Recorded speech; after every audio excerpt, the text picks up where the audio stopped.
Hey guys, welcome back to my channel Tanu. So today is the day 19 of the session of DSSB 2023 preparation. तो आज है आपका day 19। तो हम जिस स्टडी करते हुए आ रहे हैं वैसे स्टडी करेंगे। First of all you have to revise all the thing जो भी हमने प्रीवियसली पढ़ी हुई है। और जो ये वीडियो सबसे पहले देख रहे हैं, मतलब पहले देख चुके हैं अगर आप प्रीवियस वीडियो, तो वेल एंड गुड। अगर आपने नहीं देखा है तो आप उसको जाके देखिए। And don't forget subscribe my channel for teaching exam preparation. Okay, so यहाँ पे हम DSSB की तैयारी भी कर रहे हैं, साथ साथ में आप सीटेट की प्रिपरेशन भी करते रहिए। जिनका सीटेट नहीं हुआ है, अगर आप सीटेट दे देंगे तो अभी तक वैकेंसी DSSB की निकली नहीं है। वैसे सीटेट जहां हो सकता है कि हो जाए उसके पहले ही, अगर फॉर्म नहीं आते हैं तो आप इसको फिल कर सकते हो। तो साथ साथ आप इसकी भी तैयारी करते रहिए, साथ साथ सीटेट की भी तैयारी करते रहिए। ओके, एंड तो वैसे ही हमें प्रिपरेशन करनी है। जो भी सारे लोग आप प्रिपरेशन कर रहे हो वैसे ही करनी है। टीचिंग एग्जाम्स वाले जो पेडागोजी CTP वगैरह होते हैं, टीचिंग मेथोडोलॉजी वगैरह, वो चीजें आप पढ़ ही रहे हो, बट आपको कुछ इसमें स्टैटिक जीके, करंट अफेयर्स वगैरह एड ऑन करने रहेंगे। ठीक है, तो चलिए स्टार्ट करते हैं आज का सेशन जो कि है आपका डे 19। Let's start. तो आज है आपका डे 19। सो डे 19 में आपको करना है यहाँ पे ल्यूसेंट जी के। सबसे पहले तो ल्यूसेंट जी के हम ऑलरेडी काफी सारे पेजेस कर चुके हैं, तो आज आपको उसमें ऐड ऑन करने हैं 5 पेजेस और इसमें आपको लगेगा 1 आवर्स लगेंगे अप्रॉक्स। एंड इसके बाद आप करेंगे करंट अफेयर। करंट अफेयर में भी आपका इसमें लगेगा 1 आवर्स। एंड साथ ही साथ यहाँ पे आप करेंगे पार्ट बी। तो मैं आज आपको इंग्लिश में कुछ चीजें बता रही हूँ। इंग्लिश में आपका सारे के सारे स्पीच वगैरह जितने भी होते हैं, पार्ट्स ऑफ स्पीच, नाउन हो जाना चाहिए, प्रोनाउन हो जाना चाहिए, इतना।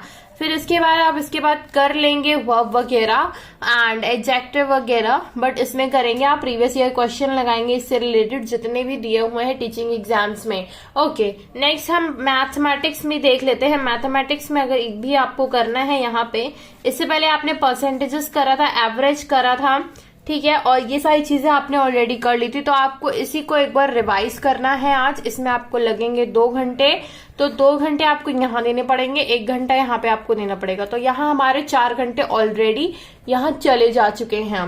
अब ये पार्ट बी के लिए आपके पास 1 से 2 घंटे बचते हैं। अगर आप 6 आवर्स स्टडी कर रहे हो तो यहाँ पे बचते इतने ही आवर्स। सो उसके लिए हम करते हैं आज प्रिपरेशन, जो मैं आपको कुछ टॉपिक्स बताऊंगी यहाँ पे। तो यहाँ पे आप देख सकते हो कि पर्सन्स विद डिसेबिलिटी एक्ट है यहाँ पे। तो ये बहुत सारे टाइप्स के होते हैं, ठीक है। तो ये मैंने आपको कुछ डिसेबिलिटीज वगैरह बताई भी थी। तो यहाँ पे आज हम पढ़ेंगे सेरेब्रल पाल्सी से। सेरेब्रल पाल्सी क्या होती है? Is a group of disorder that affect a person ability to move and maintain balance and posture. एक सेरेब्रल मतलब आपके दिमाग से रिलेटेड ये सारी चीजें होती है। अगर आपके दिमाग में ही प्रॉब्लम है तो आप कोई चीज भी अपना बैलेंस नहीं कर पाओगे किसी भी चीज को। दो ये ऐसा डिसऑर्डर है जिसमें कि पर्सन की जो एबिलिटी, जो मूव और मेंटेन करने की, बैलेंस पॉस्चर मेंटेन करने की जो एबिलिटी होती है, तो उनमें क्या होता है, मोटर डिसेबिलिटी होती है। ये सारी आप मोटर वाले चीजें नहीं कर पाते हो। विजुअल इम्पेयरमेंट क्या होता है? विजन का लॉस हो जाना, मतलब आपको दिखाई नहीं देगा। इंटेलेक्चुअल डिसेबिलिटी क्या होगी? Mental retardation. Below average intelligence होते हैं ये लोग। And mixture of mental disorder, मतलब कि मेंटल डिसऑर्डर का एक तरीके से मिक्सचर होता है ये। इसके बाद हियरिंग इम्पेयरमेंट। हियरिंग इम्पेयरमेंट में होता है damage ear part. Education of a child with a learning disability, मतलब कि लर्निंग डिसेबिलिटी के साथ साथ एजुकेशन। तो teacher should make effort to adopt such methods to enhance the understanding and participation of learning disabilities children with other children. मतलब कि हमने पढ़ा तो हुआ है inclusive education. So inclusive education के लिए आपको करना भी तो कुछ पड़ेगा। अगर वो बच्चे आ रहे हैं स्कूल में पढ़ने, क्योंकि हम सबको साथ में पढ़ाएंगे, कोई ऐसा तो है नहीं कि डिसेबल स्टूडेंट कहीं और जाएंगे पढ़ने, या जो अच्छे स्टूडेंट है वो आपके पास आएंगे, ठीक है।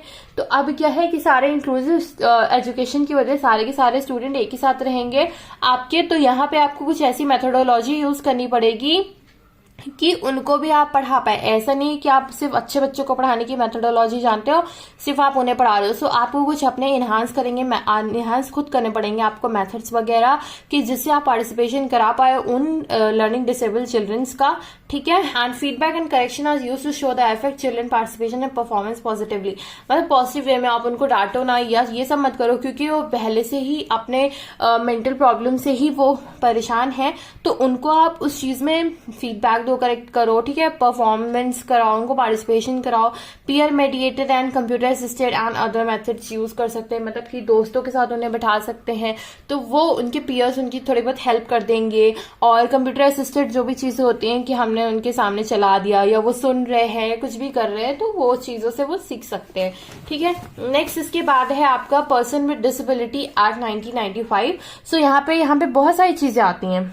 तो यहाँ पे इस एक्ट में ब्लाइंडनेस था, लो विजन था, लेप्रोसी क्योर्ड थे, यहाँ पे लोकोमोटिव डिसेबिलिटी थी, सेरेब्रल पाल्सी जो मैंने आपको बताया, मेंटल रिटार्डेशन, मेंटल इलनेस, ये 7 चीजें थी। इसके बाद आपका आता है right of person with disability act 2016, RPWD जिसे हम शॉर्ट फॉर्म में कहते हैं। इसमें आपके टोटल 21 डिसीजेस में ऐड हुई, ड्वार्फिज्म भी था, इंटेलेक्चुअल डिसेबिलिटीज थी, लोकोमोटिव डिसेबिलिटीज, पहले से जो चीजें थी उसमें कुछ चीजें और ऐड हो गई, इसमें हीमोफीलिया भी आ गया, एसिड अटैक विक्टिम लोग भी इसमें आ गए, जो कि एक तरीके की डिजीज तो है नहीं बट हाँ इसमें आपको उसमें इंक्लूड कर दिया गया इस चीज को, ठीक है। Multiple sclerosis, chronical neurological conditions, thalassaemia, haemophilia, sickle cell anaemia, acid attack, तो ये है आपका RPWD जो कि बहुत ही ज्यादा इंपॉर्टेंट है। इसमें 21 है, आप पूरा का पूरा एक बार लर्न कर लीजिएगा आप गूगल से, तो ये काफी ज्यादा हेल्पफुल होगा आपके लिए। And person with disability act में सिर्फ 7 थे, तो ये चीजें आपको डिफरेंस याद रखते हुए चलना है कि पहले कितने थे और अब कितने हैं